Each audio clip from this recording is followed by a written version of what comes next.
నర్సయ్య గౌడ్ గారు, గతంలో ప్రధాని నరేంద్ర మోదీ అధికారం మాకు కట్టబెడితే, కేంద్ర ప్రభుత్వంలో అధికారం కట్టబెడితే 2 లక్షల ఉద్యోగాలు ఇస్తామంటూ కూడా ప్రధాని నరేంద్ర మోదీ హామీ ఇచ్చారు. కాకపోతే మొత్తంగా అసలు అవన్నీ చూసుకుంటే ఉన్న ఉద్యోగాలు 50,000 ఉద్యోగాలు మాత్రమే ఉన్నాయి గవర్నమెంట్కి సంబంధించి. కానీ 2 లక్షలు అని చెప్పేసి గతంలో కేంద్ర ప్రభుత్వం హామీ ఇవ్వడం జరిగింది. అదే రీతిలో ఇప్పుడు కాంగ్రెస్ కూడా అదే 2 లక్షల ఉద్యోగాలు హామీ అంటూ మేనిఫెస్టోలో ఇవ్వడం జరిగింది. అసలు 2 లక్షల ఉద్యోగాలు అనేవి ఇవ్వడం ఎంతవరకు సాధ్యమవుతుంది అంటారు? గవర్నమెంట్ మొత్తం చూసుకుంటే 2 లక్షల ఉద్యోగాలు ఉన్నాయా?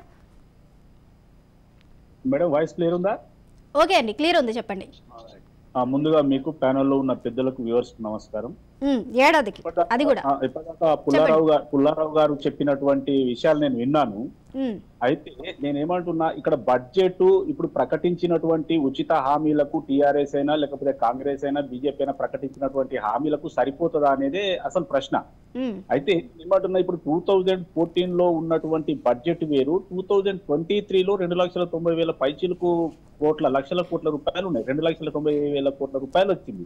ఇప్పుడు వచ్చేసరి 3 లక్షల కోట్లు దాటుతుంది.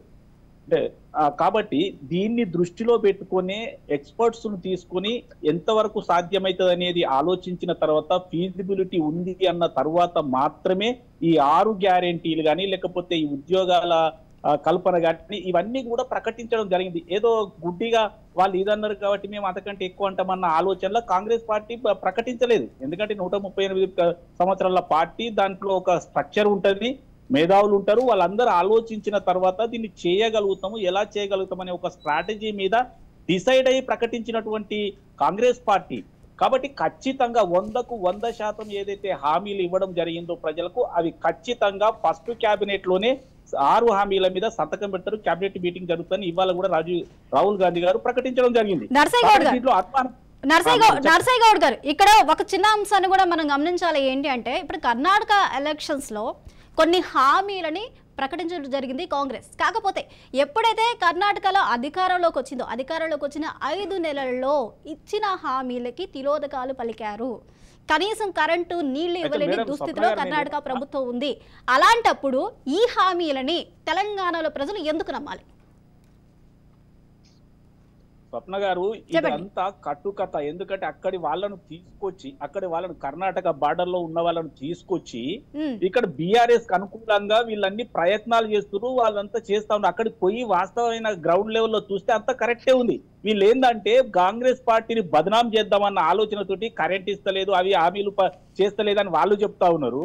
కానీ 100కు 100% వాళ్ళు నిర్వహిస్తా ఉన్నారు, ఇస్తా ఉన్నారు. కానీ ఇక్కడ బీఆర్ఎస్ పార్టీ రాజకీయ అడ్వాంటేజ్ కొరకు ఈ తప్పులను చెప్తా ఉంది. పేడ్ ఆర్టిస్టులను తీసుకొచ్చి ఇక్కడ ధర్నాలు చేపిస్తా ఉంది. నేను ఇదే బీఆర్ఎస్ పార్టీని అడుగుతా ఉన్నా, వీళ్ళు ఇంతకు ముందు సెకండ్ సారి కానీ ఫస్ట్ సారి కానీ ఇచ్చిన హామీలు ఎంతవరకు నెరవేర్చారు?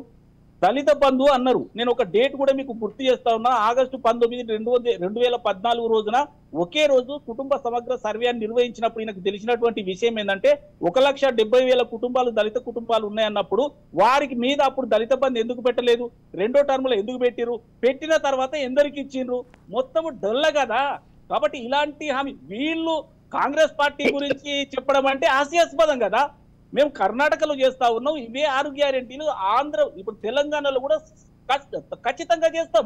ఇందులో అనుమాన పడవలసిన అవసరం. ప్రజలకు లేని అనుమానాలు క్రియేట్ చేయడానికి పెయిడ్ ఆర్టిస్టులతోటి చేస్తా ఉన్నారు. ఇక రెండో కీలకమైన విషయం ఏంటంటే, ఈ బడ్జెట్ సరిపోదు అని బీఆర్ఎస్ వాళ్ళు అంటున్నారు కదా. నేను అంటున్నా, కాంగ్రెస్ పార్టీ ప్రకటించినటువంటి పథకాలకు ఇంకో 1,000-500 పెంచి మీరెట్లా ప్రకటించారు? మరి మీరు ఎలా చేస్తానంటున్నారు? మమ్మల్ని ఎలా చేయలేమంటున్నారు? ఇప్పుడు 15,000 రూపాయలు మేము చెప్తా ఉన్నాం. మేము రైతు భరోసా 15,000 రూపాయలు చెప్పినాం. వాళ్ళు ఏం చెప్తా ఉన్నారు? 16,000కు పెంచుతామని చెప్తా ఉన్నారు. మేము 500కి ఇస్తాం సిలిండర్ అంటే వాళ్ళు 400కి ఇస్తామని చెప్తా ఉన్నారు. మేము 4,000 పెన్షన్ ఇస్తామంటే మేము 5,000 వరకు పెంచుతాం. అంటే మీకెట్లా వస్తుంది బడ్జెట్? మరి మమ్మల్ని ఎట్లా అంటా ఉన్నారు? అంటే మీరు చెప్పేది అబద్ధాలే కదా. మేము చెప్పేది మీకంటే తక్కువ చెప్పినాం. మేము ఖచ్చితంగా నెరవేర్చాలని ఒక కమిటీ ద్వారా, ఎక్స్పర్ట్ కమిటీ ద్వారా వచ్చినటువంటి ఇండికేషన్ తోటి ఇచ్చినటువంటి ఈ హామీల కంటే 2 రూపాయలు ఎక్కువ చెప్పి మీరు మమ్మల్ని బదనాం చేసే ప్రయత్నం చేస్తున్నారంటే ఇక దొంగ అని అరిచినట్టున్నది.